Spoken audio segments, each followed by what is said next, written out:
Hello, good morning, good morning. Ayan. Tag nito.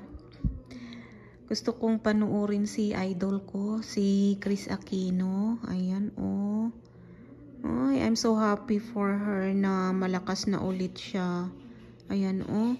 Ang laki ng difference na ng looks niya ngayon kaysa noong nagkakasakit siya. Ay, sana po tuloy-tuloy na yan. Ay, nako. Alam nyo guys, nung kasagsagan ng health crisis niya, ang lagi kong iniisip, si Josh. Ay, Diyos ko po. Kahit na marami siyang bashers, marami din naman siyang fans.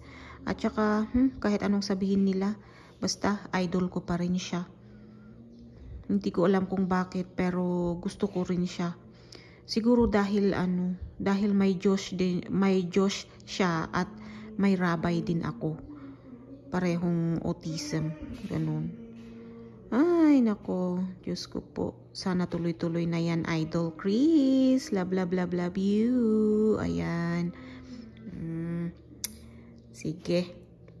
Continue eating. Continue eating para tuluyan ka ng full recovery ba. Okay?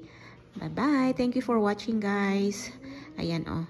Ganito na ang gagawin ko sa channel ko na to. Thank you for watching. Bye-bye.